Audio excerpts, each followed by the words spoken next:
In a world where digital connections can ignite powerful emotions, sometimes those feelings lead to devastating consequences. This is the harrowing case of Aaron Ray, a young man whose jealousy transformed into violence, forever altering the lives of those involved. When Aaron discovered that his boyfriend, Jason Brockbanks, had been exchanging messages with other men on Grindr, a dark desire for control and revenge took hold of him.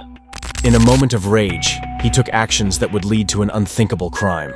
On that fateful night, jealousy ignited an altercation that would end in a brutal stabbing. Days later, the lifeless body of Jason was found, leaving a community in shock and raising haunting questions. Could this tragedy have been avoided? What drove a young man to commit such an irreversible act? Join me as I delve deeper into the chilling details of this true crime story, exploring the complexities of love, betrayal, and the ultimate price of jealousy.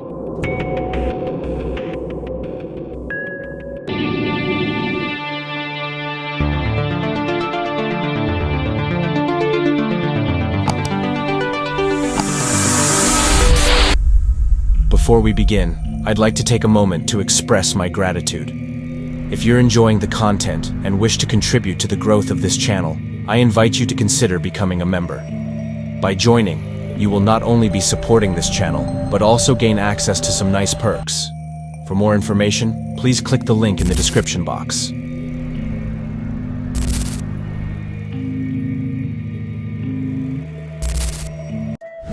At just 24 years old, Jason Brockbanks was a dedicated student at Northumbria University, originally from Whitehaven, Cumbria. His family described him as a kind and gentle individual with a vibrant enthusiasm for life. However, just 9 days after celebrating his birthday, his world was irrevocably altered. Aaron Ray, a 21-year-old from Sunderland, had a history marked by disturbing incidents. In 2020, at the age of 18, he was convicted of inflicting unnecessary suffering on an animal after he brutally stabbed his family's pet cockatiel. When questioned by authorities, he claimed his actions were justified, stating, "It's just a bird, it's not a crime." This incident marked the beginning of a troubling pattern in Aaron's life. Friends of Aaron recounted chilling tales of his alarming violent behavior when intoxicated, as well as his habit of keeping tabs on all of his ex-boyfriend's phones. This pattern was fueled by a combination of alcohol and insecurity. Despite his troubling history, Aaron began dating Jason in June 2022 after connecting on Grindr. What started as a seemingly innocent relationship quickly descended into jealousy and possessiveness. On the evening of September 23, 2022, at approximately 9:45 p.m., Aaron visited Jason at his student residence, known as Mansion Tyne, located in Newcastle.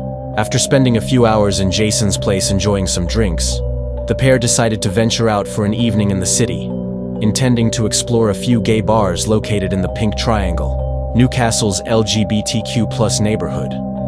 CCTV footage showed them visiting a number of bars before returning to Jason's residence at about 3:45 a.m. on the 24th of September. Surveillance footage documented the couple strolling back together, hand in hand. However, as they approached Jason's residence, tension escalated when Jason received a message on Grindr, leading to a confrontation. At one point, Ray was seen kicking Jason in the leg before entering the accommodation.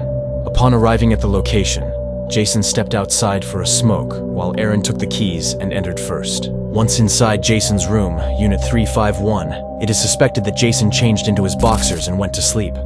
While Jason slept, Aaron seized the opportunity to rummage through Jason's phone, examining its contents.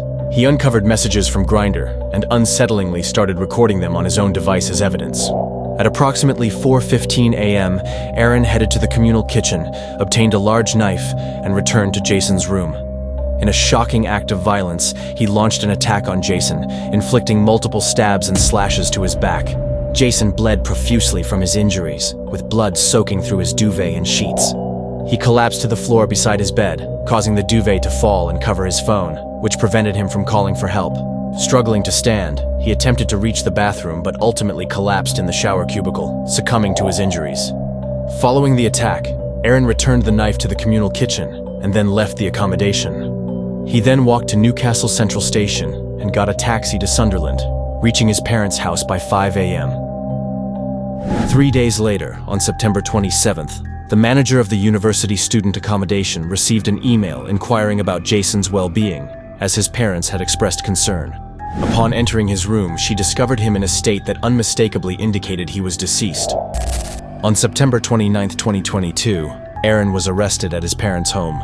During questioning, Aaron informed the police that he and Jason had been involved in a violent confrontation, asserting that he did not realize he had taken Jason's life. In a further attempt to mislead investigators, he claimed that Jason had attacked him first, prompting him to grab the knife and act in self-defense.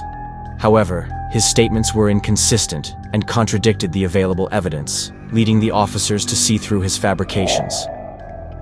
During the trial in March 2023, it was disclosed that the day before Aaron's arrest, he had conducted an online search for the question, "Can schizophrenics be murderers?" This strongly suggested that he was aware of the gravity of his actions in taking Jason's life. The judge remarked, "You are not a schizophrenic as indicated by Dr. Nadkarini's report, but you are a murderer." The trial included testimonies from two of Ray's former boyfriends. One of them revealed that he had been compelled to obtain a non-molestation order due to Ray's violent behavior and threats to his life. The other ex-boyfriend recounted an incident where he was confronted by Ray regarding accusations of infidelity. His defense barrister, Toby Hedorth KC, argued that the killing was not premeditated. However, this claim was proven to be untrue. Following a 7-day trial, a jury in Newcastle found Aaron Ray guilty after just over an hour of deliberation, delivering a unanimous verdict. Ray was sentenced to life in prison, with a minimum of 22 years before being eligible for parole. The judge noted that he displayed no remorse for the brutal stabbing of Jason Brockbanks. Mr. Justice Martin Spencer said the evidence showed Ray had been possessive, jealous, and violent in previous relationships, and was deceitful, dishonest, and when drunk, highly dangerous. The tragic case of Jason Brockbanks serves as a stark reminder of the devastating consequences of jealousy and violence. Aaron Ray's history of abusive behavior, coupled with the brutal nature of his crime, underscores the importance of recognizing and addressing domestic violence in all its forms. As Aaron serves his lengthy prison sentence, the hope remains that justice has been served for Jason and his family, and that stories like his will encourage others to seek help and speak out against abuse. This case not only highlights the need for accountability, but also reinforces the critical importance of community awareness in preventing such tragedies from occurring in the future. Now tell me, what are your thoughts on this case? Let me know in the comments section below, and please don't forget to like and subscribe for more LGBTQ true crime.